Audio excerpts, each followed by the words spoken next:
Coba dilihat lagi teman-teman ya. Coba lihat Nabi Isa alaihissalam. Kenal Nabi Isa? Suka ada aja yang begitu gitu kan. Agak luar biasa ya. Tadi barusan ada yang kenal Utsman bin Affan. Ya, luar biasa. Kemarin juga di Tanah Kusir begitu. Di sini Nabi Isa, tapi agak mendingan lah. Di Lampung Firaun. Hebat lah.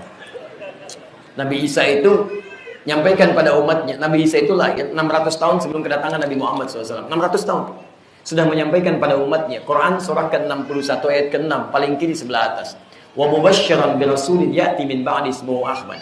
Saya mau kasih kabar gembira ya, akan datang Rasul setelah saya. Sifatnya hebat sekali, beda dengan Rasul sebelumnya. Di antara sifatnya Ahmad. Ingat, Ahmad itu bukan nama diri, nama sifat. Awas hati-hati, karena semua yang melekat pada Nabi Muhammad SAW itu nama sifat, bukan nama diri. Beda antara nama diri dengan nama sifat. Kalau nama diri, itu nama yang dilekatkan untuk membedakan seorang diri dengan yang lainnya. Misal, ada Asep, ada Adang. Dipanggil Asep, Asep untuk membedakan dengan Adang. Agak aneh kalau yang dipanggil Asep yang nengok Adang. Baik, pasti ketika dipanggil Pak Asep yang nengok Asep, Pak Adang yang nengok Adang, Bu Asep yang nengok Bu Asep, Bu Adang yang nengok Bu Adang. Itu nama diri namanya. Tapi kalau sifat adalah segala yang melekat pada seseorang dengan hal karakter dominan yang melekat kepadanya. Nah, semua nama Nabi itu sifat. Beda dengan Nabi sebelumnya. Sebelumnya zat. Isa, Musa, Daud, Sulaiman, zat semua. Tapi Nabi terakhir sifat. Untuk menunjukkan bahwa saking mulianya Nabi ini, orangnya boleh tidak ada di hadapan kita, tapi sifatnya abadi bersama kita. Jadi contoh teladan dalam kehidupan. Sifat pertama Muhammad, disebutkan 4 kali dalam Al-Quran.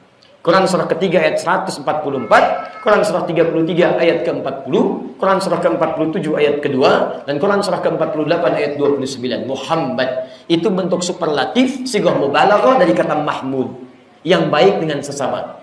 Jadi kalau ada baik dengan sesama baru satu sifat sabar saja, itu namanya mahmud. Mahmud. Tapi kalau banyak sifatnya jujur, sabar, penyayang, maka dikumpulkan jadi Muhammad. Nabi Isa itu punya sifat yang mirip dengan Nabi Muhammad. Penyayang juga dengan makhluk. Makanya umatnya menduga bahwa ini Nabi terakhir. Lewat dengan muridnya di sungai. Kemudian maaf, ada bangkai binatang yang sudah membusuk. Kata muridnya sambil menutup hidungnya, guru, ini bangkai bau sekali. Kata Nabi Isa, coba lihat giginya, betapa putih bersih giginya. Kata muridnya, kenapa guru berkata begitu? Bukankah benar bangkainya ini bau? Kata Nabi Isa, manusia itu hanya akan menyampaikan apa yang ada di hatinya. Jadi kalau hatinya bersih, keluar kata-kata bersih. Kalau kotor, keluar yang kotor. Jangankan pada manusia, pada bangkai binatang, masih baik prasangkanya. Itu mirip kesamaan dengan Nabi Muhammad. Sedangkan di kitab-kitab dulu ada ramalan bahwa, maaf, akan datang Nabi terakhir sifatnya baik terhadap makhluk. Diduga oleh umatnya bahwa Nabi Isa Nabi terakhir. Kata Nabi Isa, bukan saya Nabi terakhir. Nabi terakhir itu punya keunggulan dibanding yang lainnya. Saya kasih kabar gembira. Keunggulannya adalah Ahmad. Ahmad itu bentuk superlatif dari kata Hamid. Hamid itu yang punya hubungan baik dengan Allah. Jadi kalau Anda rajin ibadah, satu saja. Rajin sholat fardu. Rajin sholat sunnah, satu saja. Tapi puasa sunnah belum, itu hamid namanya. Tapi kalau Anda rajin sedekah, rajin puasa sunnah, rajin tahajud sampai tak terlukiskan salatnya, itu Masya Allah berubah dari kata hamid dengan sighah mubalaghah, bentuk superlatif Ahmad. Maka Nabi Isa ingin mengatakan, Rasul terakhir lebih daripada saya, sifatnya Ahmad. Ibadahnya kepada Allah luar biasa. Walaupun dijamin masuk surga, dekat dengan Allah, tidak menghalangi beliau untuk meningkatkan ibadah kepada Allah. Antum kalau tahu, saya ambil contoh satu ya. Tahajudnya Nabi, buka di Al-Bukhari nomor hadis 2008. Riwayat Sayyidah Aisyah. Itu pernah ditanya beliau oleh 3 orang sahabat sekaligus. Pertama Hudzaifah Al-Yamani, kedua Al-Mughirah bin Syu'bah, ketiga Abdullah bin Mas'ud radhiyallahu taala anhum jami'an. Kata mereka pada Sayyidah Aisyah, "Kaifa kanat salatu Rasulullah sallallahu alaihi wasallam?" Bagaimana salat sunnah malamnya Rasulullah sallallahu alaihi wasallam? Tahajudnya Rasulullah. Kata Sayyidah Aisyah, lihat jawabannya. La tas'al an husnihinna wa tulihinna. Tolong jangan ditanya bagaimana panjang dan bagusnya bacaan salat Nabi. Penasaran, diikuti Nabi malam-malam berikutnya, salat di belakang Nabi. Begitu salat, Allahu Akbar. Kata Hudzaifah, saking nikmatnya bacaan Nabi, tak terasa rakaat pertama 100 ayat. Rakaat pertama. Kata Abdullah bin Mas'ud, masih mendingan. Saya, saking nikmatnya, saya kira berhenti. Ternyata nyambung terus. Al-Baqarah 286 ayat lewat. Sampai Ali Imran. Ali Imran saya kira berhenti. Nyambung lagi. Ali Imran 200 ayat. Sampai An-Nisa. Baru berhenti di An-Nisa 176. Ayat 176. Jadi rakaat pertamanya pengalaman Abdullah bin Mas'ud 5 juz 4 halaman. Besoknya 3 orang ini tidak ikutan lagi. Tuh. Bukan capek kata Abdullah bin Mas'ud, saya sering menduga ini kapan selesainya, kapan rukunya. Sering menduga, karena itu saya khawatir saya tidak khusyuk. Besoknya tidak ikut lagi. Ini tidak mudah Pak, mengikuti Nabi dalam konteks mendekat kepada Allah. Saya pernah di Bekasi itu diminta memimpin salat khauf, gerhana. Satu komunitas pecinta sunnah Nabi. Begitu saya akan pimpin, saya nengok ke belakang, sampaikan Pak Ibu sekalian, kita akan salat gerhana, tolong khusyukkan. Jarang-jarang ada salat gerhana, bukan tiap hari. Mari kita tunaikan. Sebelumnya saya ingin pastikan kita ingin seperti Nabi, tunaikan persis atau kita mirip-mirip dulu. Ustaz, tunaikan seperti Nabi. Jarang kita dapat pahala yang banyak dan tidak tiap hari gerhana. Silakan baik insyaallah. Tapi mohon izin saya sampaikan dulu, kalau ingin seperti Nabi, salat gerhana 2 rakaat, 2 kali ruku, 2 kali sujud. Karena 2 kali ruku, suratnya akan 4 yang dibacakan. Jadi saya baca surat ruku, bangun lagi Al-Fatihah, baca surat lagi. Ada 4 surat. Kalau ingin seperti Nabi, maka saya mohon izin supaya semuanya tahu. Surat pertama saya baca Al-Baqarah sampai selesai. Surat kedua Ali Imran sampai selesai. Surat ketiga An-Nisa sampai selesai. Yang keempat baru sampai Isma Rabbikal A'la. Tanpa saya tanya lagi, hampir semua angkat tangan. Ustaz, mirip-mirip Nabi aja. Luar biasa. Nah, mudah. Makanya kata Nabi Isa, ini Ahmad ini, Ahmad. Jadi Ahmad itu bukan menunjuk pada orang. Katakan pada teman-teman, tidak ada namanya Ahmadiyah. Nggak ada, jangan dikarang-karang. Ingat, tidak ada. Jadi antum jangan ngarang-ngarang. Oh, kata ini bukan Muhammad, kata Quran Ahmad. Ini yang benar ini, pengikutnya Ahmadiyah. Bukan. Kita doakan, kita ajak supaya kembali. Ingat, setelah Nabi Muhammad tidak ada Nabi baru. Ingat ini pesan Nabi. La nabiyya ba'di. Tidak akan ada Nabi setelah saya. Dalam ilmu lugah, kalau ada kata la nafi, itu bukan hanya menafikan, tapi menunjukkan kesan akan ada yang ngaku-ngaku di masa depan.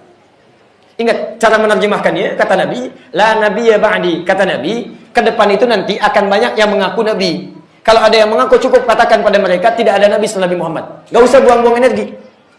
Awas, hati-hati ya. Jadi kalau ada yang mengaku Nabi baru, antum gak usah kaget. Memang sudah diberitahukan dari dulu. Jadi kalau ada yang mengaku Nabi, sampaikan pada mereka, maaf Pak, Bapak ketinggalan. Dari dulu sudah banyak yang begitu. Tapi masalahnya, di kita ini di Indonesia, ada satu penyakit namanya cepat kaget, gampang kagum. Begitu ada sesuatu, kaget. Kalau Nabi baru, itu dari dulu banyak. Yang jadi masalah, setiap ada yang ngaku Nabi, ada pengikutnya. Itu masalahnya.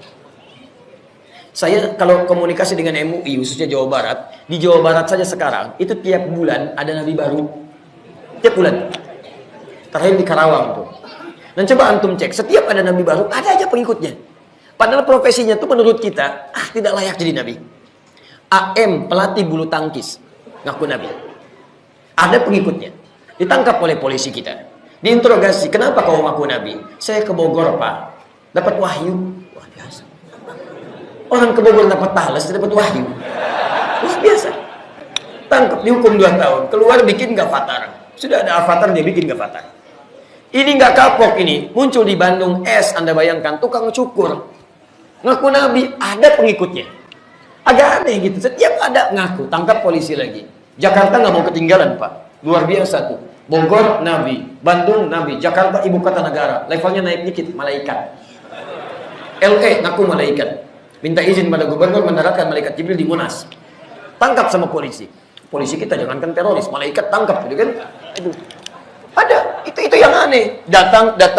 Nah, Nabi Isa memberi kabar saking mulianya Nabi Muhammad. Karena risalahnya mencakup semua alam, ditunjukkan pada semua manusia, maka nabi-nabi sebelumnya menyebutkannya, mengisyaratkannya, ikut bahagia. Lihat, 2 nabi mendoakan, 1 nabi berbahagia, nabi bahagia, rasul mendoakan, kemudian menunggu kedatangannya tidak melihatnya. Mereka meminta bahagia dalam kehidupan. Nabi Isa ngasih kabar ke umatnya bahagia ya, bahagia.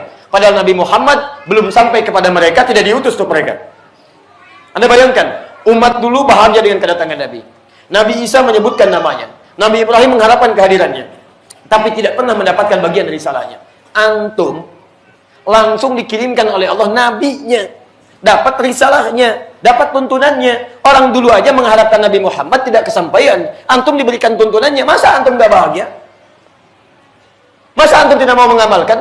Orang dulu berharap-harap supaya bisa mengamalkan. Orang sekarang diberikan tuntunan, tidak mau mengamalkan. Aneh orang sekarang.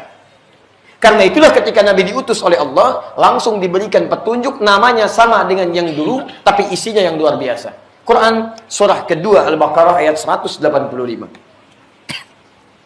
Karena ini Nabi yang spesial, maka petunjuknya pun diturunkan di waktu yang spesial. Quran surah 2 ayat 185, paling kiri di pertengahan. Syahrul Ramadan, yang dipilih bulan mulia. Syahrul Ramadan alladzi unzila fihi Al-Quran.